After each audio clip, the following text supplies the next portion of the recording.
नमस्कार, मी हरीश ढोबळे आणि आपण पाहत आहात दैनिक जिल्हा हेडलाईन। अमरावती जिल्ह्यातील चांदूर रेल्वे तालुक्यातील प्रसिद्ध तीर्थक्षेत्र श्री क्षेत्र सावंगा विठोबा येथे आषाढी गुरुपौर्णिमा पर्वानिमित्त पारंपरिक चंदन उटी उत्सव आणि गुरुपूजन सोहळ्याचे भक्तिभावात आयोजन करण्यात आले आहे। हजारो भाविकांच्या उपस्थितीत हा धार्मिक सोहळा पार पडणार असून परिसरात उत्साहाचे वातावरण आहे। पाहूया सविस्तर वृत्त।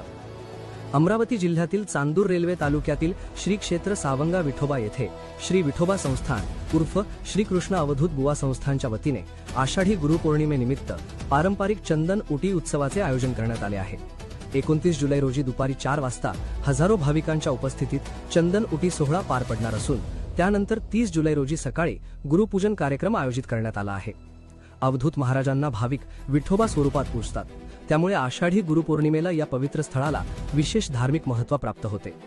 संस्थानच्या परंपरेनुसार दरवर्षी हा उत्सव मोठ्या भक्तिभावाने साजरा केला जातो आणि यंदाही राज्यभरातून हजारो भाविक उपस्थित राहण्याची अपेक्षा व्यक्त करण्यात आली आहे। नुकत्याच झालेल्या निज ज्येष्ठ अमावस्येच्या चंदन उटी उत्सवाला भाविकांनी मोठा प्रतिसाद दिला होता। कापूर प्रज्वलित करून मनोकामना व्यक्त करत भक्तांनी भक्तिमय वातावरणाचा अनुभव घेतला। त्याच भक्तिभावात यंदाचा गुरुपौर्णिमा उत्सव ही आध्यात्मिक पर्वणी ठरणार आहे। या सोहळ्यास संस्थानचे अध्यक्ष पुंजाराम नेमाडे, उपाध्यक्ष कृपासागर राऊत, सचिव अशोक सोनवाल तसेच विश्वस्त मंडळातील पदाधिकारी उपस्थित राहणार असून उत्सव यशस्वी करण्यासाठी संस्थानकडून व्यापक तयारी करण्यात आली आहे। चंदन उटी कार्यक्रमानंतर बाहेरगावाहून येणाऱ्या भाविकांसाठी महाप्रसादाचे आयोजन करण्यात आले आहे।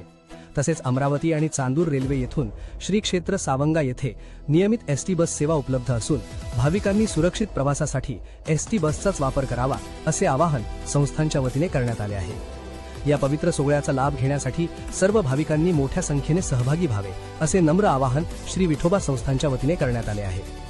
या धार्मिक सोहळ्याशी संबंधित प्रत्येक घडामोडीवर दैनिक जिल्हा हेडलाईनची नजर कायम राहील। कॅमेरामनसह मी हरीश ढोबळे, दैनिक जिल्हा हेडलाईन, चांदूर रेल्वे।